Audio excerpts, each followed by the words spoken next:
नमस्कार, मैं हूं श्वेता झा। आप देख रहे हैं गुड न्यूज टुडे और गुड न्यूज टुडे पर लगातार जारी है महा कवरेज साल के अंतिम चंद्र ग्रहण की। जी हां, आपको बता दें महा पैनल हमारा एक बार फिर से तैयार है। आपको बता दें एक एक करके परिचय कराते हैं, लेकिन सबसे पहले आपको बता दें हमारे सहयोगी शुभम भी हमारे साथ जुड़ चुके हैं इस खास कार्यक्रम में, क्योंकि जब से शुरुआत हुई थी शाम से आपको बता दें 6 बजे से ये लगातार महा कवरेज जारी है। और चंद्र ग्रहण के दौरान क्या कुछ करना चाहिए, क्या नहीं करना चाहिए, चंद्र ग्रहण के मायने क्या हैं, न सिर्फ हमारे देश में बल्कि पूरे विश्व में इसकी चर्चा हम कर रहे हैं। साइंटिफिक और साथ ही साथ आपको बता दें स्पेस साइंस से लेकर हम बात कर रहे हैं एस्ट्रोलॉजी की भी। एस्ट्रोलॉजी क्या कहता है, विज्ञान क्या कहता है, तमाम बातें यहां पर चर्चा चल रही है। मनीष पुरोहित जी जो कि फॉर्मर इसरो साइंटिस्ट हैं वो जुड़ चुके हैं। मनीष, आपका बहुत बहुत स्वागत है हमारे इस कार्यक्रम में। आचार्य जेपी सिंह जी हमारे साथ जुड़ चुके हैं, ज्योतिषाचार्य। आचार्य जी आपका बहुत बहुत स्वागत है। पंडित संजय शर्मा जी हमारे साथ ज्योतिषाचार्य जुड़ चुके हैं, बहुत बहुत स्वागत है आपका संजय जी। और साथ ही साथ आचार्य राज मिश्रा जी भी हमारे साथ इस कार्यक्रम में जुड़ चुके हैं। आचार्य जी आपका भी बहुत बहुत स्वागत है। तो सबसे पहले शुभम, शुरू करिए इस कार्यक्रम को और इस हिस्से में लोगों से जानिए और लोगों को बताइए कि क्या कुछ इस चंद्र ग्रहण के मायने। बिल्कुल, आज हम विस्तार से जानेंगे, समझेंगे कि ये चंद्र ग्रहण किसके लिए लाभदायक है और किसे सावधानी बरतना बहुत जरूरी होगा। हमारे साथ ज्योतिषी मौजूद है, जानकार मौजूद है और उनसे हम समझेंगे कि आखिर किसे क्या सावधानी बरतना होगा, क्या करें क्या ना करें और कितना लाभदायक होगा। शुद्धिकरण की क्या प्रक्रिया होगी चंद्र ग्रहण के बाद, वो बताना बहुत जरूरी है, क्योंकि लोग इसको लेकर बड़ा दिलचस्प है ये बात कि आखिर जब चंद्र ग्रहण समाप्त हो जाएगा तो उसके बाद शुद्धिकरण जिसे कहा जा रहा है कि मंदिर में शुद्धिकरण किया जाएगा, कपाट भगवान के खुलेंगे, पूजा भी होगी, वो कैसे होगा। आचार्य राज मिश्रा जी पहले आपके पास आ जाता हूँ, समझाइए जरा कि ये जब चंद्रग्रहण समाप्त हो जाएगा पूरी विधि विधान के बाद में, जब शुद्धिकरण की जो प्रक्रिया होगी वो कैसे होगी और उसके बाद क्या। देखिए, अगर शुद्धिकरण की प्रक्रिया की बात की जाए, जब चंद्रग्रहण समाप्त होता है तो ये नियम है कि सभी मूर्ति इत्यादि जो हैं उनके पूरे वस्त्र इत्यादि, अगर आपके घर में मंदिर है तो घर में भी इसी प्रक्रिया का पालन करना है। इसको ध्यान रखिएगा। सूतक के समय जैसा आप लोग जानते हैं 12:57 पर सूतक लग गया है और तब से मंदिर के कपाट इत्यादि बंद कर दिए गए हैं ताकि भगवान पर किसी प्रकार से नकारात्मक किसी चीज का प्रभाव न पड़े। एक बात हमको बहुत ध्यान रखना होगा, हम क्यों कपाट को बंद कर दिया करते हैं और क्यों उसके बाद की प्रक्रिया बहुत महत्वपूर्ण है। कपाट इसलिए बंद कर देते हैं क्योंकि जब सूर्य और चंद्रमा की जो ऊर्जा हमें धरती पर आवश्यक होती है वो नहीं पड़ती है तो उस टाइम पर बैक्टीरिया और वायरस के जो उत्पन्न होने की वो है वो सबसे ज्यादा एक्टिव हो जाते हैं, ज्यादा उत्पन्न होते हैं। तो हम भगवान को सबसे पवित्र मानते हैं, भगवान को सबसे स्वच्छ मानते हैं, इसलिए उनके कपाट को बंद कर देते हैं ताकि वहां तक किसी बैक्टीरिया वायरस का प्रवेश ना हो। ये मत ध्यान रखिए कि उस टाइम भगवान को छू लेने इत्यादि से कोई पाप हो जाता है, ऐसा बिल्कुल नहीं होता है। साइंटिफिक बिल्कुल यही नियम है और किसी भी शास्त्र में जाएंगे तो यही आपको प्राप्त होगा। अब उसके बाद जब हम भगवान को खोलते हैं तो हम पहले भगवान को खूब स्वच्छ करना चाहते हैं, उनको साफ शुद्ध करना चाहते हैं। जब मंदिर को आप खोलें तो सबसे पहले गंगा जल का छींटा लगाएं। गंगा जल का छींटा लगा करके जितने मूर्ति इत्यादि हैं उन सभी के वस्त्र इत्यादि उतारें। मंदिर में जो कपड़ा इत्यादि है उन सभी कपड़े इत्यादि को उतारें। उतार करके गंगा जल के माध्यम से भगवान को प्रॉपर नहला करके मंदिर में गंगा जल इत्यादि का छींटा लगा करके पूरी तरह से, और फिर भगवान को नए स्वच्छ धुले हुए वस्त्र पहना करके उनको वहां पर स्थापित करें। फिर दिया इत्यादि जलाएं और भगवान का प्रॉपर तरीके से भोग लगाएं। एक बात और ध्यान रखिए, यदि आपने यज्ञोपवीत धारण किया हुआ है यानी आपका जनेऊ संस्कार हुआ है और आपने जनेऊ धारण किया है तो ऐसी परिस्थिति में आपको अपना जनेऊ भी जरूर परिवर्तित करना होता है आफ्टर ग्रहण, इसको ध्यान रखिए। तीसरी चीज, आपने जो रक्षा सूत्र अगर हाथ में आपने मोली इत्यादि बांध रखा है तो ये नियम है कि ग्रहण के बाद जो भी मोली, चाहे आपने किसी तीर्थ क्षेत्र से बंधवाया है चाहे कहीं से बंधवाया है, उसको दूषित माना जाता है। उस मोली को भी प्रॉपर उतार देना होता है और नए मोली आप तुरंत धारण कर सकते हैं, ठीक है, नहीं जब भी आप मंदिर इत्यादि जाएं तो आपको वहां से धारण करने की आवश्यकता होती है। भगवान की सफाई करने से पहले, भगवान के मंदिर को साफ करने से पहले महत्वपूर्ण है कि आप खुद स्नान कर लें, खुद नए वस्त्र, साफ स्वच्छ वस्त्र को धारण कर लें और धारण करके फिर भगवान इत्यादि को नहलाएं। घर में भी कोशिश करें कि गंगा जल का छींटा इत्यादि प्रॉपर, क्योंकि जो मंदिर में पुजारी हैं वो तो जनरल सी बात है कि इस चीज को जानते हैं कि हमें क्या करना है। महत्वपूर्ण है कि जो लोग घर में हैं उनको जानना यह सबसे जरूरी है कि भाई हमें करना क्या है। तो ऐसे परिस्थिति के अंतर्गत जो आपको क्या करना है वो विषय में बता रहा हूं।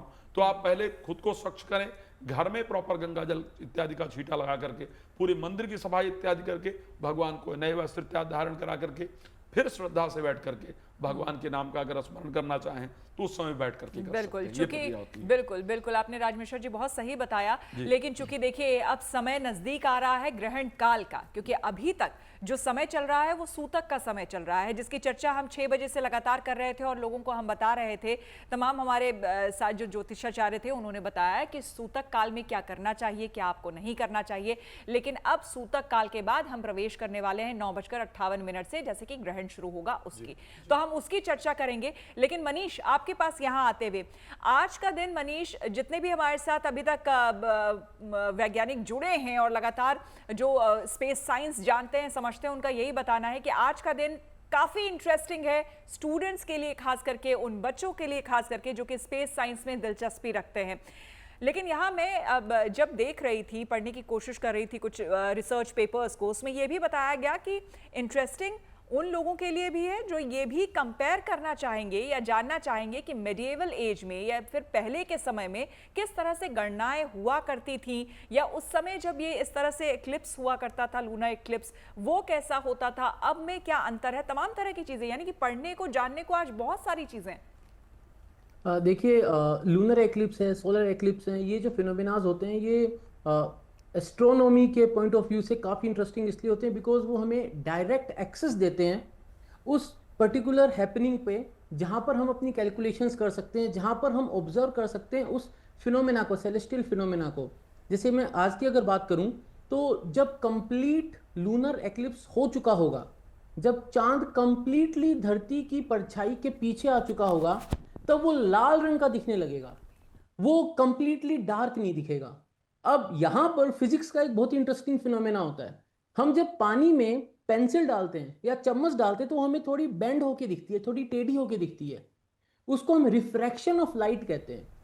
जब सूरज की रोशनी धरती के एटमॉस्फेयर से, वातावरण से पास होती है, तो वो भी कुछ उसी तरीके से घूम जाती है, और उस घूमने के कारण जो लाल रंग है, सूरज की रोशनी में सारे रंग हैं, लेकिन खासकर जो लाल रंग है वो धरती के एटमॉस्फेयर से पार होते हुए चांद पे गिरेगा, तो चांद होगा तो परछाई में, लेकिन दिखेगा हमें लाल। अब यहां पे एक और फिनोमेना है, जैसे जैसे समय बीतेगा, मतलब साल बीतते चले जाएंगे और काफी लाखों करोड़ों साल जब बीत जाएंगे, तो एक ऐसा पॉइंट आएगा जब चांद और धरती के बीच का कनेक्शन ऐसा होगा कि धरती के एक ही हिस्से को चांद दिखेगा।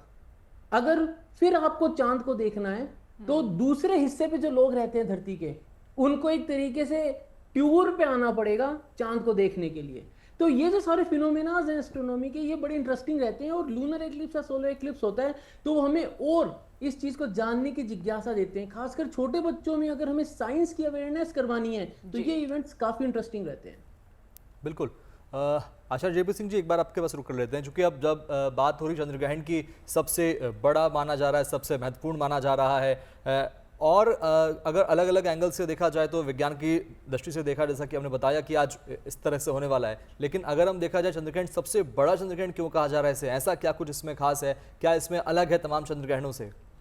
सबसे पहले दर्शकों को सादर प्रणाम, और एक चीज़ साथ में कह दूं कि ये इस बार जो संयोग है वो दुर्लभ है। अगर आप देखिए श्राद्ध पक्ष में 2 ग्रहण, एक चंद्र ग्रहण और सूर्य ग्रहण, और अगर चंद्र ग्रहण की हम बात कर रहे हैं तो भारतवर्ष में ये पूर्ण चंद्र ग्रहण वर्ष में पहली बार दिखाई दे रहा है इस वर्ष के अंदर। दूसरी बात, इसकी समय अवधि देखें आप, 3 घंटे 29 मिनट तक ये ग्रहण है, और ऐसी स्थिति में आप ये देखिए कि पूरी पृथ्वी पर जो इसका प्रभाव पड़ने वाला है, और ख़ासतौर पे भारतवर्ष पे प्रभाव पड़ने वाला है, वह बहुत संयोग देखने वाला होगा कि यहाँ पर ऋतुओं में जो परिवर्तन हम देख ही रहे हैं और ज़्यादा देखने को मिलेगा। इसके अलावा सबसे बड़ी बात, इसका जो सबसे महत्वपूर्ण प्रभाव देखिए कि ये 12 राशियों के अलावा, जो हमारे ऋतु परिवर्तन के अलावा पशु पक्षियों पर भी प्रभाव देता है, साथ में मानसिक स्थितियों को परिवर्तित करता है, उद्वेग को बढ़ा देता है, क्योंकि मन का कारक है चंद्रमा, और जब उस पर प्रभाव आता है तो निश्चित तौर पर आप जान लीजिए कि ये सबसे अधिक प्रभाव इस समय में आता है जब वह पूर्णतः ग्रसित हो जाता है।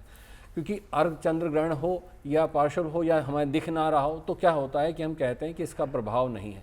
तो ये इसलिए सबसे बड़ा माना गया क्योंकि यहाँ पर सब पर इसका प्रभाव देखने को मिलेगा, और ख़ास तौर पे इतने लंबे समय तक देखने को मिलेगा। कारण क्या है, कई बार आप उठा के देखें 1 घंटा 2 घंटे, ज़्यादा से ज़्यादा 1.5 घंटा आप देखते हैं चंद्र ग्रहण की अवधि होती है। यहाँ 3 घंटे से अधिक समय जा रहा है, तो निश्चित तौर पर इसका प्रभाव भी अधिक होगा। और मेरा मानना ये है कि ये मन पर सबसे अधिक प्रभाव देगा। क्रोध की जो सारी पराकाष्ठाएं हैं वो इस बार देखने को मिलेंगी कि आप अपने आसपास देखेंगे कि छोटी छोटी बात पर लोग क्रोधित होने लगेंगे और स्वभाव में परिवर्तन देखने को मिलेगा। तो ये एक सबसे बड़ी विडंबना है इस चंद्रग्रहण की कि ये जो प्रभाव देगा, दुष्प्रभाव, उससे बचने के लिए। आज मुझसे कोई पूछ रहा था कि जो चंद्रग्रहण के समय सो जाते हैं उनका क्या। मैंने कहा जी उनको कुछ दिक्कत नहीं है, वो माना जाता है शास्त्र अनुसार कि सोना नहीं चाहिए, ध्यान साधना करनी चाहिए, क्योंकि एक ऐसा समय है कि आप ये समझ लीजिए, आज की लैंग्वेज में कहा जाए कि जैसे हम वाईफाई क्षेत्र में आ जाते हैं तो हम क्या कहते हैं, जो चीज़ डाउनलोड करनी है वो ईजिली हो जाती है, नेटवर्क एरिया में आ जाते हैं।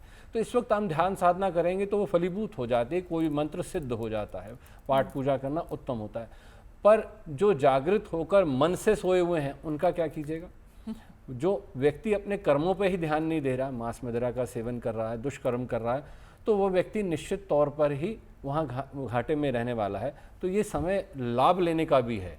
तो ये निश्चित तौर पर जब जितना लंबा समय होगा उतना ज़्यादा आप मंत्र जाप कर सकेंगे, उतना ज़्यादा आप पाठ पूजा कर सकेंगे, ध्यान साधना कर सकेंगे। और इस समय में अगर आपने कोई भी मंत्र सिद्ध करना है या कोई भी चीज़ करनी है, कोई मनोकामना पूर्ति करनी है, तो बहुत आसान है। तो इसलिए मैं इसे कहूँगा कि ये लंबा समय दोनों तरीके से, अगर हम ये कहें कि नेगेटिव पाथ पे अगर आप देखें तो वहाँ पर इसका प्रभाव बहुत अधिक होगा, और पॉजिटिवली देखें तो हम ये कह सकते हैं कि हाँ, इस समय का हम लाभ अधिक से अधिक ले सकते हैं। बिल्कुल, आपने बहुत सही कहा जेपी सिंह जी। और यहाँ पर लगातार अब जिस तरह से हमारी चर्चा 6 बजे से चल रही है, लगातार जितने भी ज्योतिषाचार्य थे और गुड न्यूज़ टुडे पर हम यही बता रहे हैं कि देखिए, चंद्र ग्रहण से आपको घबराने की, आपको डरने की बिल्कुल भी ज़रूरत नहीं है। ये सबसे अच्छा मौका है सकारात्मकता अपने अंदर लेने की, जो पॉजिटिव ऊर्जा है उसको ग्रहण करने की। और उसके तरीके क्या हो सकते हैं वो हमारे साथ जो ज्योतिषाचार्य हैं वो लगातार बता रहे हैं। संजय जी, आपके पास आते हुए, यहाँ पर कई बार ऐसा होता है कि चंद्र ग्रहण हो या सूर्य ग्रहण हो, पार्शियली दिखता है, कई जगह नहीं दिखता है। हमारे देश में कई बार दिखता है, कई बार नहीं दिखता है। इस बार ऐसा है कि लंबे समय तक दिखेगा। जो अवधि है वो लंबी है, और साथ ही साथ जितने भी तमाम शहर हैं वहां पर भी आपको हम बता दें कि वहां पर दिखने वाला है। तो इस बार हमारे लिए भी काफी अच्छा रहने वाला है। आपके पास आऊंगी संजय जी, लेकिन आपको बता दें, जो मान्यता की अगर हम बात करें तो मान्यता के अनुसार ग्रहण काल में भजन कीर्तन करने की परंपरा रही है, क्योंकि इस समय किए गए मंत्र जाप और भक्ति का अत्यंत फल रहा है। विशेष रूप से पुण्य आपको मिलता है इस समय अगर आप मंत्र जाप करते हैं, भक्ति में लीन रहते हैं। तो तीर्थराज प्रयाग की अगर बात करें तो वहां पे इस समय भजन कीर्तन का ऐसा ही माहौल बना हुआ है। आइए आपको हम दिखाते हैं। जब से सूतक काल शुरू हुआ है तभी से मंदिरों के कपाट बंद हो गए, और कपाट बंद होने के बाद अब क्योंकि जैसे जैसे 9:57 से पूर्ण चंद्र ग्रहण का काल शुरू होगा, उसके बाद से कहा जाए कि पूर्ण चंद्र ग्रहण का जो सबसे कठिन काल होगा वो शुरू होगा। और वही वजह है कि मंदिरों में, मैं इस समय पर जिस मंदिर में मौजूद हूँ, ये राजराजेश्वरी का 150 साल पुराना मंदिर है, गर्भगृह में मौजूद हूँ। और यहाँ पर ये यमुना के तट पर, प्रयागराज में यमुना जी के तट पर ये मंदिर बसा हुआ है। और यहाँ पर महंत हैं। थोड़ी देर पहले जब हम आपसे बात कर रहे थे तो मंत्रोच्चारण हो रहा था। जो लोग हैं वो यहाँ पर सिर्फ भगवान का नाम ले रहे हैं, श्री कृष्ण गोविंदाय हरे, श्री कृष्ण गोविंदाय हरे करके नाम ले रहे हैं, हरे राम हरे कृष्ण पढ़ रहे हैं। तो जो जिस भक्ति में है, जिसके पास जो मंत्र है, वजह की इस तरीके से सिर्फ ये कठिन काल है। महंत जी भी हमारे साथ हैं। ये जो वक्त है कैसे निकाला जाए और कितना महत्वपूर्ण होता है एक गृहस्थ व्यक्ति के लिए इस काल का सदुपयोग करना। कहते हैं कि इसमें चंद्र ग्रहण बहुत कठिन होता है। इस ग्रहण काल में हमेशा से हमारे ऋषि मनीषी और अनादिकाल से ऊर्जा का अल्प समय में ज्यादा से ज्यादा ऊर्जा एकत्र करने का ये एक सूत्र भी रहा है, तंत्र मार्ग में भी, वैदिक परंपरा में भी। और इससे देश, राष्ट्र और समाज का भी उत्थान हो सकता है।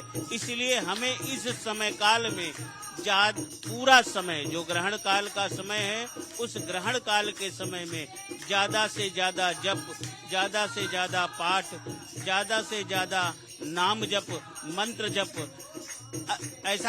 ऐसी मान्यता है कि यदि इस ग्रहण काल में जिस मंत्र का आप जप कर लेते हैं उसका एक पुरुष चरण संपूर्ण हो जाता है, और यह जप यदि किसी मंदिर में हो तो वो और गुना फलदायी होता है, किसी देवालय में हो और यदि वह देवालय किसी तीर्थ में हो तो अनंत गुना फलदायी होता है।